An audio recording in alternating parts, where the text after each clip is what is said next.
বিশেষ করে লামাযহাবী ভাইরা তারা বলেন যে ইমামের পিছনেও মুক্তাদিকে ফাতিহা পড়তে হয়, বলে না? বলে কিনা? কিন্তু মূলত হানাফি মাযহাব অনুযায়ী ফাতিহা ইমামের পিছনে যখন পড়বেন তখন পড়ার দরকার নেই। ইমামের পিছনে যখন দাঁড়াবেন তখন পড়ার দরকার নেই। যখন আপনি একাকী নামাজ পড়বেন অথবা ইমাম সাহেবের পড়তে হবে, একাকী পড়লেও কি করতে হবে? পড়তে হবে। যখন আপনি ইমামের পিছনে বলবেন ইক্তাদাইতু বিহাযাল ইমাম, আমি ইমামের পিছনে ইক্তেদা করছি, তখন আর আপনাকে সূরা ফাতিহা বলেন পুরো কিরাতি পড়া যাবে না। এই ব্যাপারে ইমাম আবু হানিফা রহমতুল্লাহি আলাইহি তিনি দলিল নিয়ে আসছেন। ইমাম শাফি রহমতুল্লাহ আলাইহি তিনি দলিল নিয়ে আসছেন এই হাদিস। ইমাম আবু হানিফা রহমতুল্লাহ কোরআন কারীমের দলিল নিয়ে আসছেন। সুবহানাল্লাহ পড়েন। নবীজি সাল্লাল্লাহু আলাইহি ওয়াসাল্লামের জবান নিঃসৃত বাণী থেকে সরাসরি বলবার এবং শুনবার তৌফিক আল্লাহ তাআলা দিয়েছেন। সকলে পড়ি আলহামদুলিল্লাহ। জোরে বলুন আলহামদুলিল্লাহ। আজকে আমরা পড়ব এমন একটি অধ্যায়, অত্যন্ত গুরুত্বপূর্ণ এবং চমৎকার একটি অধ্যায়, বাবুল কিরাআতি ফিস সালাহ, নামাজের মধ্যে কিরাত প্রসঙ্গ। নামাজের মধ্যে আমাদেরকে কিরাত পড়তে হয়, কিরাত না পড়লে নামাজ হবে না। এই কিরাত কতটুকু পড়তে হয়, কি কি পড়তে হয়? আমরা সূরা ফাতিহা পড়ি, এরপরে সূরা মিলাই। এই যে নিয়ম কানুন সিস্টেমটা আসলে কি? সূরা ফাতিহা পড়া কি, সূরা ফাতিহার সাথে সূরা মেলানো কি, এই বিষয়গুলো নিয়ে আজকের এই দর্স, আজকের এই অধ্যায়। আল ফাসলুল আউয়াল আন উবাদাহ ইবনে সামিত রাদিয়াল্লাহু তাআলা আনহু قال قال رسول الله صلى الله عليه وسلم لا صلاة لمن لم يقرأ بفاتحة الكتاب متفق عليه وفي رواية مسلم وفي رواية لمسلم لمن لم يقرأ بأم القرآن فصاعدا। নবীজি সাল্লাল্লাহু আলাইহি ওয়াসাল্লামের সাহাবী হযরত উবাদা ইবনে সামিত রাদিয়াল্লাহু তাআলা আনহু থেকে বর্ণিত, নবী সাল্লাল্লাহু আলাইহি ওয়াসাল্লাম ইরশাদ করেছেন, লা সলাতা লিমান লাম ইয়াকরা বিফাতিহাতিল কিতাব, ওই ব্যক্তির নামাজ হবে না যেই ব্যক্তি নামাজে সূরা ফাতিহা পড়বে না। অর্থাৎ ফাতিহা না পড়লে নামাজ হবে না। বুঝতে পারলেন? দেখেন এখানে বিস্তারিত কথা আছে। একটা হলো কি, ইমাম সাহেব নামাজ পড়বে, সূরা ফাতিহা পড়বে, সূরা ফাতিহার সাথে সূরা মেলাবে। হানাফি ফতোয়া মোতাবেক এটাই আপনার প্রসিদ্ধ মত এবং এটাই আমরা আমল করি। আপনি যদি ইমামের পিছনে দাঁড়ান এবং একাকী নামাজ পড়েন, দুইটা মাসালা ভিন্ন। ইমামের পিছনে দাঁড়ালে ইমাম যদি ফাতিহা পড়ে ফেলে, কেরাত পড়ে ফেলে, আপনাকে আর কেরাত পড়তে হয় না, পড়তে হবে না। কিন্তু যদি আপনি একাকী হন তখন আপনাকে কেরাত কি পড়তে হবে। তো দেখেন এখানে ইমাম আবু হানিফা রহমতুল্লাহ এবং অন্যান্য ইমামদের মাঝে ব্যাপক মতভেদ আছে। আমরা অনেকে এখন বর্তমানে ফিতনার যুগ, বিশেষ করে লামাযহাবী ভাইরা তারা বলেন যে ইমামের পিছনেও মুক্তাদিকে ফাতিহা পড়তে হয়, বলে না? বলে কিনা? কিন্তু মূলত হানাফি মাযহাব অনুযায়ী ফাতিহা ইমামের পিছনে যখন পড়বেন তখন পড়ার দরকার নেই। ইমামের পিছনে যখন দাঁড়াবেন তখন পড়ার দরকার নেই। যখন আপনি একাকী নামাজ পড়বেন অথবা ইমাম সাহেবের পড়তে হবে, একাকী পড়লেও কি করতে হবে? পড়তে হবে। যখন আপনি ইমামের পিছনে বলবেন ইক্তাদাইতু বিহাযাল ইমাম, আমি ইমামের পিছনে ইক্তেদা করছি, তখন আর আপনাকে সূরা ফাতিহা বলেন পুরো কিরাতি পড়া যাবে না। এই ব্যাপারে ইমাম আবু হানিফা রহমতুল্লাহি আলাইহি তিনি দলিল নিয়ে আসছেন। ইমাম শাফি রহমতুল্লাহ আলাইহি তিনি দলিল নিয়ে আসছেন এই হাদিস। ইমাম আবু হানিফা রহমতুল্লাহ কোরআন কারীমের দলিল নিয়ে আসছেন। সুবহানাল্লাহ পড়েন। দেখেন ইমাম আবু হানিফা রহমতুল্লাহি আলাইহি তিনি বলেছেন, আল্লাহ রাব্বুল আলামিন পবিত্র কোরআনে বলেছেন, ওয়াইদা কুরিআল কুরআনু ফাসতামিউ লাহু ওয়া আনসিতু লাআল্লাকুম তুরহামুন। আল্লাহ বলেছেন যখন তোমাদের সামনে কোরআন তেলাওয়াত করা হয় তখন তোমার ফাংসিতু, চুপ থাকো। কি থাকো? বলেন সবাই, চুপ থাকো। ওয়াইদা কুরিআল কুরআনু ফাসতামিউ লাহু, তোমরা তখন শুনো। কোরআন তেলাওয়াত কি করবা? শুনবা। ওয়া আনসিতু, এবং চুপ থাকবা, তেলাওয়াত করবা না। ইমাম সাহেব সূরা ফাতিহা পড়তেছে জোরে জোরে, আপনি আস্তে আস্তে পড়বেন আলহামদুলিল্লাহি রাব্বিল আলামিন আর রাহমানির রহিম, এটা সুযোগ নাই।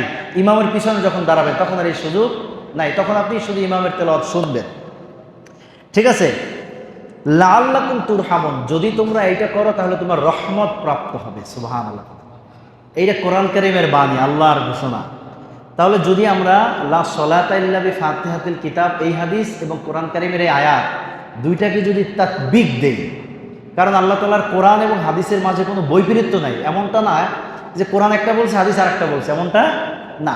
এখন এটার ব্যাখ্যা আছে, ব্যাখ্যা আমাদেরকে বুঝতে হবে।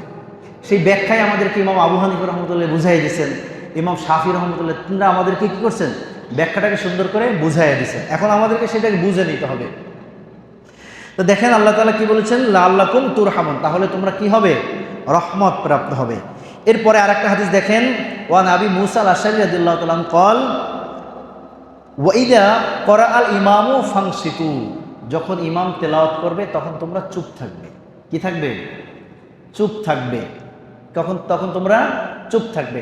এখন বলবেন হুজুর মাগরিবের সময় তো ইমাম জোরে তেলাওয়াত করে, এশার সময় জোরে তেলাওয়াত করে, যোহর আসরে তো ইমাম সাহেব আস্তে আস্তে তেলাওয়াত করে, তখন তো আমরা পড়তে পারি না।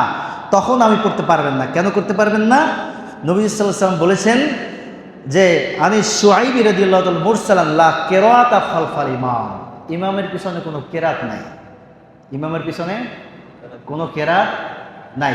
এখন ধরেন ইমাম সাহেব দাঁড়াইয়া জোহরের সময় পড়ছে, ধরেন সূরা ফিল, আলাম তারা কাইফা ফাআলা রাব্বুকা বিআসহাবিল ফিল, আলাম ইয়াজিদ, কথার কথা। এখন আপনি তো ইমাম সাহেব পড়ে, আপনি তো শোনেন না, শোনেন, কারণ আপনি সূরা বাকারা থেকে শুরু করছেন,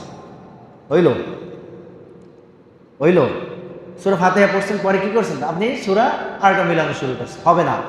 এই জন্য ইমামের পিছনে আপনি যখন বলবেন ইক্তাদাইতু বিহাযাল ইমাম, তখন আপনি কি মুক্তাদি, আপনাকে আর তেলাওয়াত করতে হবে না, তেলাওয়াত করতে হবে না। ইমাম যদি তেলাওয়াত জোরে করে তাহলে মনোযোগ দিয়ে শুনবেন, যদি ইমাম জোরে তেলাওয়াত না করে চুপ থাকবেন।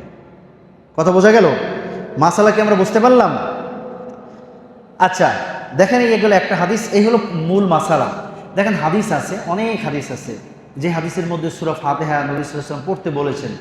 কিছু হাদিস আছে আপনার আগে বর্ণিত হয়েছে, পরে আবার নবী সাল্লাল্লাহু আলাইহি ওয়াসাল্লাম আবার একটা হাদিস বর্ণনা করেছেন। এক হাদিসে বলছেন যে লা সলাতা ইল্লা বিফাতিহাতিল কিতাব, ফাতিহা ছাড়া নামাজ হবে না। আবার অন্য হাদিসে নবী সাল্লাল্লাহু আলাইহি ওয়াসাল্লাম বলছেন যে না, ইমামের পিছনে যখন দাঁড়াবে তখন আর তোমাদের তেলাওয়াত করতে হবে না। এখন আমাকে দেখতে হবে নবী সাল্লাল্লাহু আলাইহি ওয়াসাল্লাম আগে কোনটা বলছেন, পরে কোনটা বলছেন। আমাদেরকে আমল করতে হবে পরে যেটা বলছেন সেইটার উপরে। কোনটার উপরে? পরে যেটা বলছেন সেইটার উপরে আমাদেরকে আমল করতে হবে। আন আবি হুরায়রা রাদিয়াল্লাহু তাআলা ক্বাল ক্বাল রাসূলুল্লাহ সাল্লাল্লাহু আলাইহি ওয়াসাল্লাম, হযরত আবু হুরায়রা রাদিয়াল্লাহু তাআলা আনহু থেকে বর্ণিত, নবী সাল্লাল্লাহু আলাইহি ওয়াসাল্লাম ইরশাদ করেন, মান সাল্লা সালাতান ওয়া লাম ইয়াকরা ফিহা বিউম্মিল কুরআন ফাহিয়া খিদাজ। নবী সাল্লাল্লাহু আলাইহি ওয়াসাল্লাম বলেছেন, যেই ব্যক্তি নামাজ পড়ল কিন্তু সে সূরা ফাতিহা পড়ল না, ফাহিয়া খিদাজ গয়রে তামাম, অর্থাৎ সেটা অসম্পূর্ণ নামাজ। সেটা কি বলেন ভাই? অসম্পূর্ণ নামাজ। এই হাদিস প্রয়োগ হবে আপনি যখন একাকী নামাজ পড়লেন কিন্তু সূরা ফাতিহা পড়েন নাই, যদি এমন হয়। কিন্তু যখন আপনি ইমামের পিছনে দাঁড়াইছেন, তার মানে হলো ইমাম পড়ে দিছে, মানে কি আপনার পর হয়ে গেছে। অর্থাৎ এই হাদিস আপনি যখন ইমামের পিছনে দাঁড়াবেন তখনকার এটা প্রয়োগ হবে না। বোঝা গেল? ফাকিল আলী আবি হুরায়রা রাদিয়াল্লাহু তাআলা আনহু, আবু হুরায়রা রাদিয়াল্লাহু তাআলা নবী সাল্লাল্লাহু আলাইহি ওয়াসাল্লামকে বললেন, ইন্না নাকুনু ওয়ারা আল ইমাম, যে হুজুর আমরা তো ইমামের পিছনে দাঁড়িয়েছিলাম, আমরা যদি ইমামের পিছনে দাঁড়াই তাহলে তখন কি হবে? কলা, নবী সাল্লাল্লাহু আলাইহি ওয়াসাল্লাম বললেন, ইকরা বিহা ফি নাফসিকা, হ্যাঁ যখন ইমামের পিছনে দাঁড়াবে তখন তোমরা মনে মনে তেলাওয়াত করবে। আগেই বলছি যে একটা হলো আগের কথা আর একটা কি পরের কথা। তা আমরা আগের কথা মানবো নাকি পরের কথা মানবো? পরের কথা। কোনটা মানবো? ধরেন নবীজি সাল্লাল্লাহু আলাইহি সাল্লাম তেনার বয়স যখন 45 বছর তখন তিনি একটা কথা বলছেন, আবার 50 বছর গিয়ে আর একটা কথা বলছেন। যেই দুইটা কথার মধ্যে যদি বৈপরীত্য দেখা যায় তাহলে আমরা মানবো কোনটা? পরেরটা। কোনটা মানবো? পরেরটা মানবো। পরেরটার উপরে আমাদের কি করতে হবে?